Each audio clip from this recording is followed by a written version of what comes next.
Hi, it's Dwyer, gamblersadvisory.com. Remember, the opinion you should follow should be your own. Just consider this video to be a second opinion from a complete stranger online. Let's talk about this Adrien Broner versus Vincente Escobedo fight, which I think is better than advertised. But before I do, let me just talk about something that's being discussed in the world of sports. Let me weigh in before it happens. The Lakers right now in the National Basketball Association are actively going after Dwight Howard. They're dangling, apparently, as part of a multi-team package that might involve the Cleveland Cavaliers. They're dangling Andrew Bynum. Now let me just say, whether the Lakers get Dwight Howard or not, in my opinion, they're not winning the Western Conference. Basketball is a chemistry sport.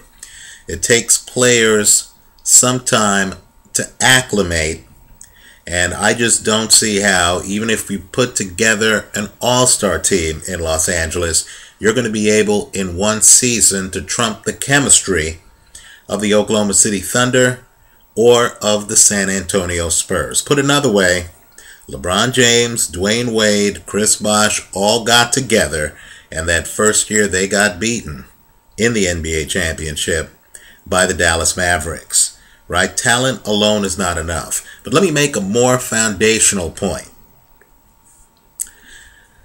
I don't think Dwight Howard is better than Andrew Bynum. You know, back to the basket offensive skills are either something a guy has or he doesn't, right? That offensive game where a guy figures out, a big man in the low post, figures out how to use a hook shot, sky hook, whatever. That's something that really has to come naturally to the player. I haven't seen a slam dunker come into the league and suddenly figure out his way around the low post, right? Even guys who've hardly played the game. Hakeem Olajuwon, for example, started in basketball late. Tim Duncan started in basketball late, but from day one, they seem to have back to the basket offensive skills. Take a look at Dream at the University of Houston with the Cougars. Take a look at Tim Duncan in college. You're going to see these guys knew their way around the low post with their backs to the basket. Right? They were offensive threats from day one. Not only that, Tim Duncan added wrinkles, right? He could use the backboard from day one. Dwight Howard hasn't figured any of that out. He's a great athlete, but he's not skilled offensively in the low post. All you have to do is look at a shot chart. See where Dwight Howard is taking his shots. They're predominantly around the paint. Now, Andrew Bynum got in trouble with Coach Mike Brown during the regular season when he chucked up a three-point shot. The point, though, is you can see the maturation of Bynum's game. Sooner or later, Bynum's going to start hitting that 8 to 12 to 16 foot jumper. He's going to expand on his game. I've seen guys who know their way around the low post figure out the game from the low post out, right? Hakeem Olajuwon. What I haven't seen are these slam dunking guys who are getting by on athleticism in the low post figure out the rest of the game. I would argue that outside the paint, Andrew Bynum is more at home than Dwight Howard.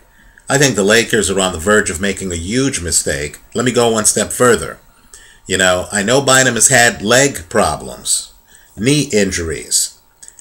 I would rather a big man with a history of knee injuries to a big man with a back problem.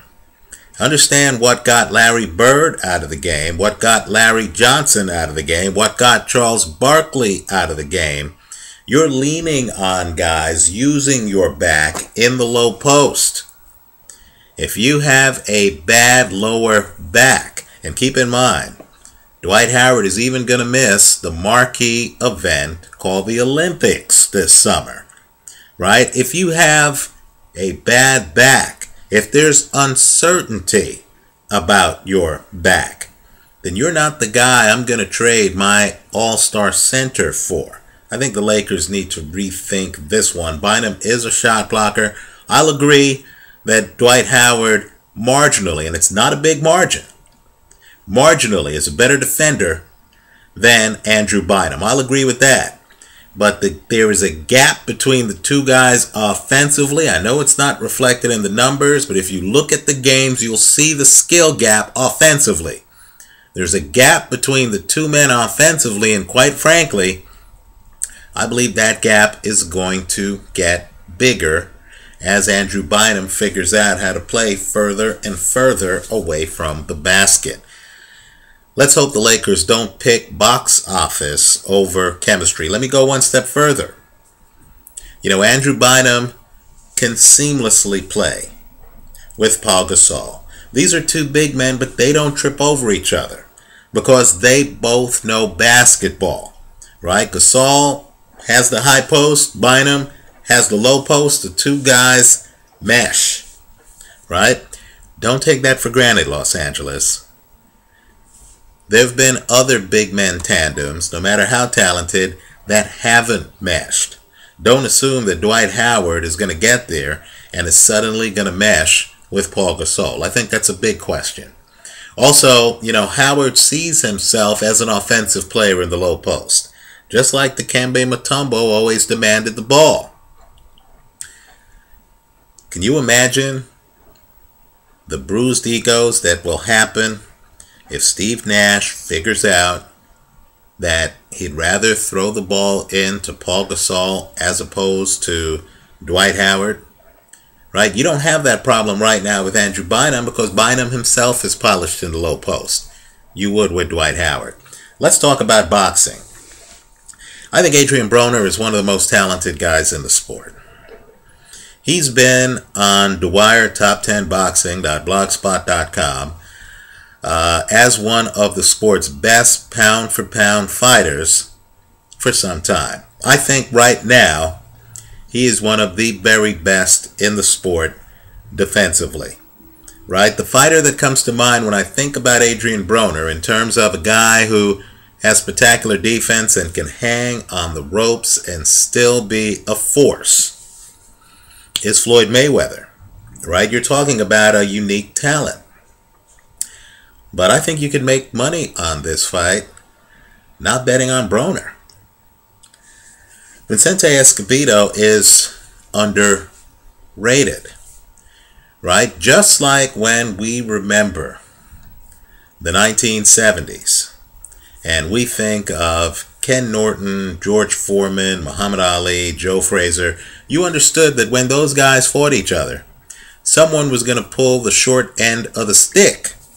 But that didn't mean the guy wasn't a great fighter. It just meant he was up against other great fighters, right? Well, so it is with Vincente Escobedo. If you look at his record, you know, when Michael Casitas was in his prime, he was a force to be reckoned with. Robert Guerrero, understand, I consider the Ghost to be a great fighter. I think he's one of the sport's best. He's about to, in my opinion, jump into the welterweight division and win a title. Right? He's a guy who, quite frankly, Juan Manuel Marquez dodged for years. Just go back, look at the rankings, see when Guerrero was the mandatory contender, and you'll notice that Juan Manuel Marquez somehow found a way not to fight him. Now, if you look at Vincente Escobedo's record, you'll see that he lost to both of these guys. Right? He's only lost 3 times in his entire career. One was when he was a much younger guy. The other 2 times were to these 2 excellent fighters. And both times, he went the distance. In fact, in the Casitas fight, he finished strong, actually breaking Casitas' jaw in the last round of that fight. Now, Escobedo is a pro's pro. I do have a bias.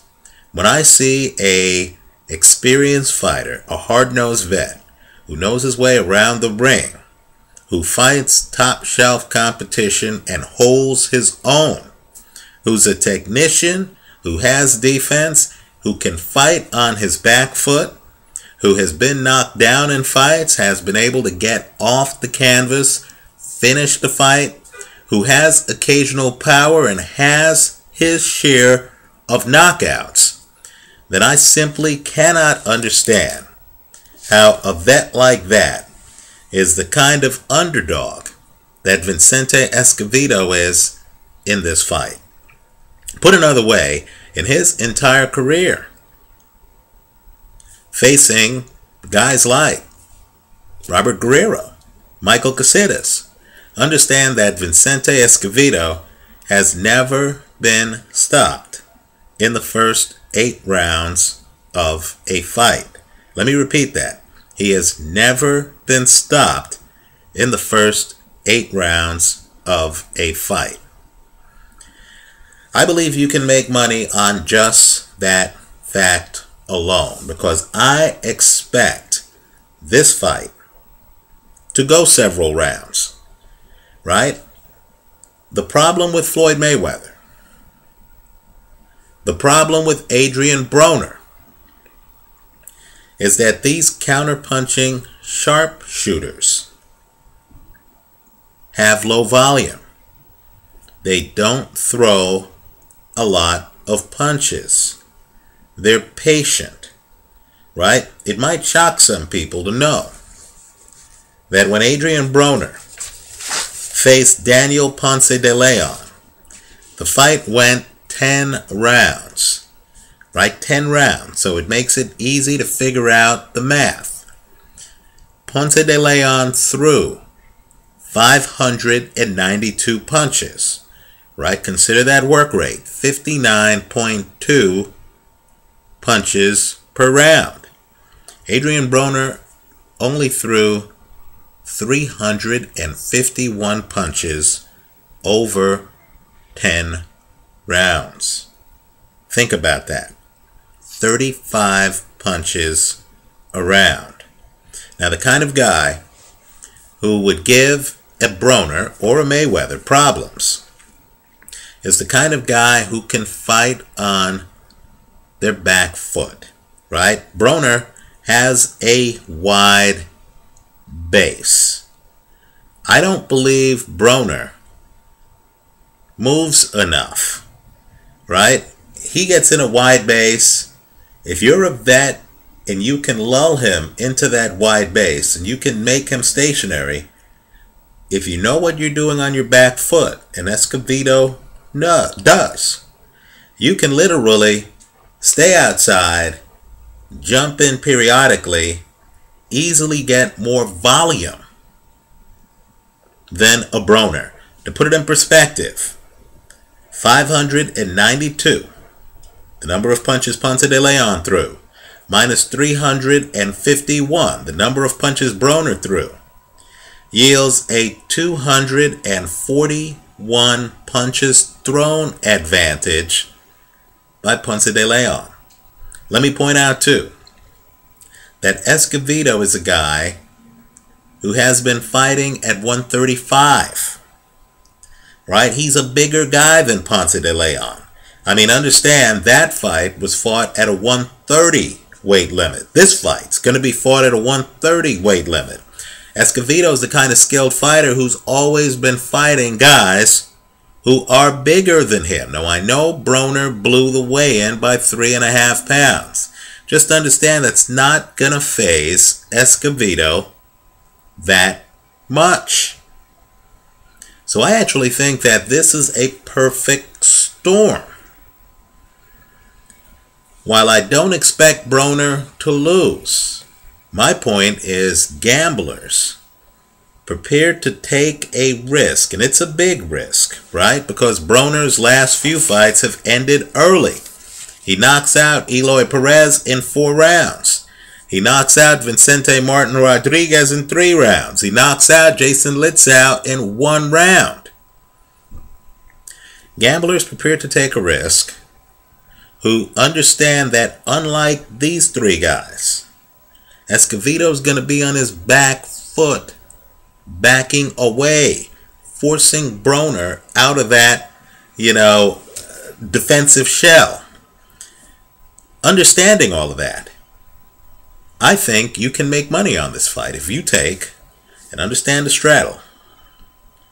Adrien Broner from rounds 7 on, 7 through decision, right? By the way, on Sky Bet a few days ago, and you need to check updated odds, I believe Broner from the 7th to the 12th rounds was listed as a plus 225. Think about that. If you take Broner from the 7th round on to the end of the fight, and if you take Escobedo to win the fight at the crazy odds being offered, I believe he's a 6-1 underdog. Then if you're able to take both of those, here's what'll happen. If Escobedo does what he always does, survives the first 8 rounds, in fact, if he survives the first 6 rounds, you're in the money. Right? If Escobedo wins the fight in the first 6 rounds, you're in the money if you structure the bet correctly, because you'd be hitting on a 6-1 underdog. Right? If Broner wins the fight after the end of the 6th round, you're in the money because you have Broner for the second half of the fight. But understand the risk. If Broner does what he has done in his last 3 fights, right, gets a knockout in the first 4 rounds, then understand, if you follow this advice, you would lose it all if you leave those first 6 rounds unprotected, as I am recommending. So to sum up, I think this fight's going to go several rounds. I think it's going to be competitive. I think Escobedo is underrated. I believe he even has an outside shot of winning the fight. So the bet I'm recommending is Broner from round 7 on. Right? Look at the prop that's being offered by your casino. It's Broner from round 7 on, straddled against Escobedo to win the fight. Now, if your casino doesn't offer prop bets, my recommendation, you can be creative. I call it teasing, but technically it's not teasing. I believe the over-under, depending on your casino, is 8 to 8.5 rounds. Right? What you could do is you could take the over, right? You take Escobedo to win, so you have that side of the equation completely covered. Then you can take the over 8.5 rounds. I believe they're offering that at a minus 140. If your casino is offering a lower over-under, take the lower over-under. Give up some odds. You're getting 6-1 on the Escobedo side of the equation, so you can hedge it. You have a lot to play with. Right? So give away some return to lower the odds. My point is this. I don't see Broner doing what he's done in the last 3 fights. I see Escobedo making it to at least the 7th round in this fight. Let me go one step further. If you look at Broner's record, it's really noteworthy that Broner has never gone 12 rounds. Now, what's a recipe for disaster for a fighter? It's showing up out of shape for a fight. Broner missed weight, according to reports, by 3.5 pounds. That's a lot. And so you really have to ask yourself, given that Escobedo has gone 12 rounds multiple times against even tough guys, you really have to ask yourself, what happens if this fight makes it to the 9th, the 10th, the 11th rounds, and veteran Escobedo is at home, right? Even though the fight's in Broner's backyard in Cincinnati, Escobedo's at home because he's done that length before, and Adrien Broner starts to panic. Keep in mind, there are two schools when it comes to fighting at home. One school says, hey, you're in line for home cooking, right? The judges are going to hear the fans screaming and they're going to score everything for you. But there's another school of thought where you're at home, suddenly friends are asking you for tickets. Suddenly you're looking into the crowd, you're seeing family, you're seeing your boys, you want to perform. It's added pressure, right? You're dealing with the local press. These are guys who've been following you your entire career. You don't have that opportunity to exhale. Now, some fighters love fighting at home. Floyd Mayweather loves fighting in Las Vegas. But I'll tell you what, this is the kind of fight where we're going to find out if Adrien Broner is at home in a tough fight if, as I suspect, this fight makes it past the end of the 6th round. Let me know what you think. Leave your comments for me here online. Let me just say, as a rule of thumb, I find that boxing routinely seems to undervalue hard-nosed veterans who have only lost to stellar competition. As you look at Vincente Escobedo's record, understand, and I know that Michael Casitas is a bit shop-worn now, but just understand the Casitas that Escobedo faced, right? Think about the UK's Kevin Mitchell, how he wilted against Michael Casitas. And just consider that Escobedo took that Casitas the distance. And then ask yourself, is Adrien Broner really going to pressure him like Michael Casitas did? I think Escobedo is a live underdog in this. I like Escobedo at 6-1 odds, straddled against Broner from the 7th round on. Thanks for watching.